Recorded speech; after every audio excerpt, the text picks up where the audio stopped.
The photo, which had been taken half a year ago, was just a snapshot from one of Athena's surgeries. The subject was wearing a surgical cap, and their body was fully covered. All one could tell was that it was a slightly chubby woman. She was looking down at her work with cat-like eyes, her gaze focused and serious. Justin thought those eyes looked a little familiar. But just as quickly as the thought occurred to him, he dismissed it. The physique of the woman next door didn't match. It wasn't her. As Justin racked his brains for an answer, next door, Mrs. Lewis was pushing Nora to go to bed. "Nora, you can't do late nights with your poor health. You need more sleep than other people, not less. I can't allow you to stay up any later." Nora stretched and said in a slightly hoarse voice, "Okay." Although she had recovered from her illness 5 years ago, her constitution was weak and she had little energy. She needed a full 12 hours of sleep every night. The next morning, she was woken up by the sound of her phone ringing. She answered the call with her eyes closed. She could hear Angela's voice on the other end. "Have you thought any more about giving me the company?" "Not really." Angela softened her tone, as if trying to sound charitable. "How about this? Let's both take a step back. I'll give you $500,000 if you transfer the company to me. That would be a good trade, right?" Nora turned over and found a comfortable position. When Nora didn't respond, Angela changed her strategy.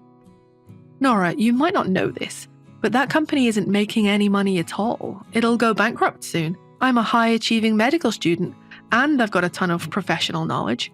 I'm even going to apply to study as a postgraduate student under Professor Athena. I don't even know why I'm bothering to explain this to you. It's not like you understand what I'm saying.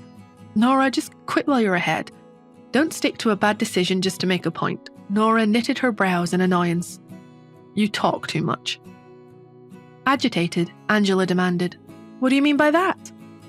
She wasn't bothering with trying to sound nice anymore. "Are you pretending to be dumb because you don't want to cancel the engagement? Anthony loves me for my looks and my brains. Even if you don't give me the company as a wedding gift, he'll still marry me all the same. So do you want to do this the easy way or the hard way?" Nora hung up and tossed the cell phone aside.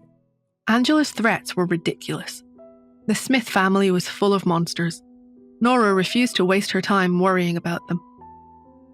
After finishing up her 12 hours of sleep, Nora finally forced herself to get out of bed. She needed to find a private investigator to look for clues about her son's whereabouts. She got dressed and prepared to go out. At the door, Cherry gave her a very quick hug before going straight back to the game she was playing. Nora called after her, "Don't play games on your phone all day. I don't want you ruining your eyesight." "Ha! That's 4 kills! Got you, dummy!" Cherry's hand tapped away quickly on the phone she was holding. When she heard her mum, she nodded without even looking up. "Okay, don't worry, Mum, I'll take care of Mrs. Lewis." Nora shook her head. Cherry clearly wasn't listening to her at all. After a moment's hesitation, Nora added, "There's a very difficult person next door. Try not to go outside." Cherry's eyes immediately widened with interest. "Is he a monster, Mummy?" Justin's arrogant face appeared in her mind.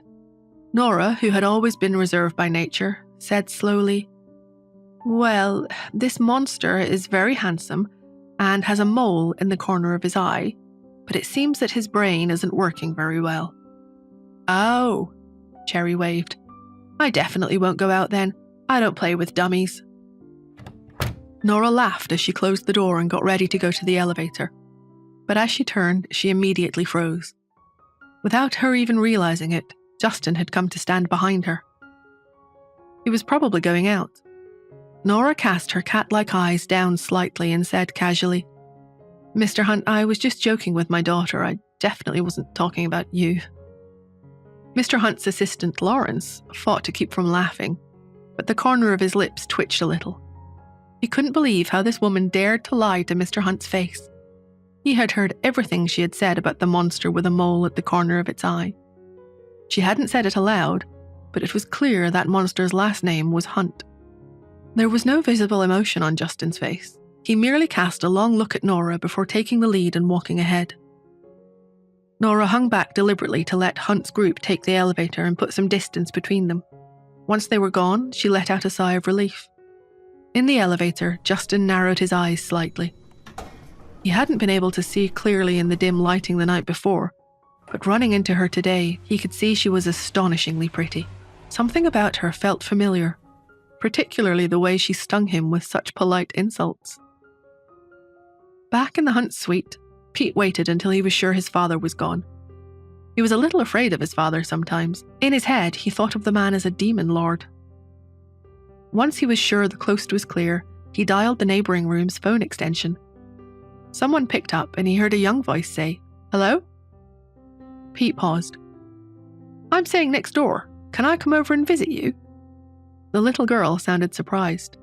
"Oh, are you the little dummy from next door?" Pete was shocked into silence. However, the little girl quickly spoke again. "Can you play games with me?" A light twinkled in Pete's dark eyes, and he replied, "Yes, I can." What happens when Pete and Cherry finally come face to face?